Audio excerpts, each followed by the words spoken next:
আসসালামু আলাইকুম এভরিওয়ান, সবাই কেমন আছেন? আশা করি সবাই ভালো আছেন। আজকে আপনাদেরকে ইফতারের আইটেমে খুবই মজার একটা রেসিপি তৈরি করে দেখাচ্ছি। সেটা হলো ফুলকো ফুলকো লুচি, যা খেতে ছিল অসাধারণ সুস্বাদু। এই লুচিগুলো গরম গরম খেতেও কিন্তু দারুণ লাগে। চলে যাচ্ছি রেসিপির মূল পর্বে। আমি মুরগির মাংস দিয়ে সার্ভ করব। এখানে আমি নিয়ে নিচ্ছি ময়দা। আপনারা আটা দিয়েও করতে পারেন, তবে ময়দা দিয়ে কিন্তু লুচিটা বা পুরিটা ভালো হয়। আমি এখানে 3 কাপ নিয়েছি হলো ময়দা, স্বাদ অনুযায়ী লবণ, একটু এখানে 2 থেকে 3 চামচের মতন সয়াবিন তেল দিচ্ছি। আপনারা ঘিও দিতে পারেন। এখন ভালো করে এগুলোকে আমি হাত দিয়ে ময়ান করে নিয়ে নিচ্ছি। এই যে এভাবে করে দেখুন, এইভাবে করে ভালো করে হাত দিয়ে মিক্স করে নেওয়ার পর নর্মাল টেম্পারেচার পানি দিয়ে আমি এখন ডোটা করে নেব। তবে লুচির যে ডোটা, এটা বেশি শক্ত হবে না, একদম বেশি নরমও হবে না। এভাবে করে আমি লুচির ডোটা করে নেব। আমরা পুরির জন্য যে ডোটা করে থাকি সেই রকম একটা ডো তৈরি করে নেব। তবে অবশ্যই কিন্তু নর্মাল টেম্পারেচার পানি দিয়ে করতে হবে, কোনো গরম পানি দিয়ে নয়। তো এখন এই যে দেখুন, আমার ডোটা কিন্তু প্রায় হয়ে গিয়েছে। তো এখানে আমি ডোটার উপরে একটু তেল দিয়ে তারপর ভালো করে চারদিকটাও একটু করে মুছে, তারপর কিচেন টাওয়াল দিয়ে রেখে দিচ্ছি। একটু তেল দেওয়ার কারণ হলো উপরটা যেন ড্রাই না হয়ে যায়। 5 মিনিটের জন্য রেখে 5 মিনিট পর চলে যাচ্ছি। এটাকে আমি আবার একটু ময়ান দিয়ে লেচি কেটে নেব। তো আমি লুচিগুলো যেই সাইজের বানাবো সেই সাইজের লেচি কেটে নেব।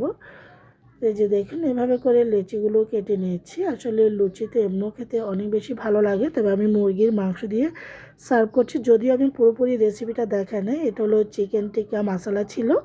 এই সুস্বাদু এই রেসিপিটা দিয়ে আজকে আমি মুরগির মাংসটা দিয়ে কিন্তু আমি লুচিটা সার্ভ করছি। আমার চ্যানেলে বা পেজে সব জায়গায় কিন্তু কাছে, আপনারা দেখে নিতে পারেন যদি পছন্দ করেন চিকেন টিক্কা মশলাটা।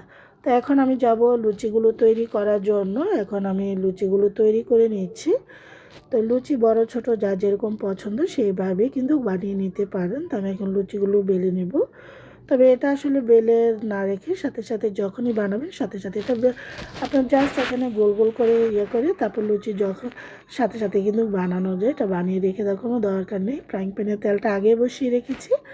এখন আমি এক এক করে লুচি দিচ্ছি। আমি দুটো লুচি একসাথে করে এখন করে ভেজে নিচ্ছি।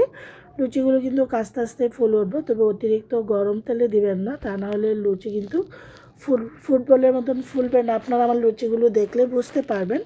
তেলটা যখন লুচিটার উপরে থাকবে না, তখন এইভাবে সাইড থেকে চামচটা বা এই যে পেরিয়াটা দিয়ে স্ট্রেনারটা দিয়ে উপরে উঠিয়ে দেবেন। এতে করে লুচিগুলো ফুলে ডাবল হয়ে যাবে। আমার লুচিগুলো কিন্তু ফুলে ডাবল হয়ে গিয়েছে অলরেডি।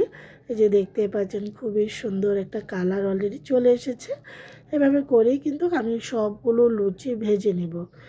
তো আসলে লুচি খেতে কিন্তু অনেক সুস্বাদু। ইফতারের আইটেমে তো আমরা আসলে বাঙালিরা নানা পদে রেখে থাকি। তো আমার লুচিগুলো হয়ে গিয়েছে। এখন একটা সার্ভিং প্লেটে সার্ভ করে নেব।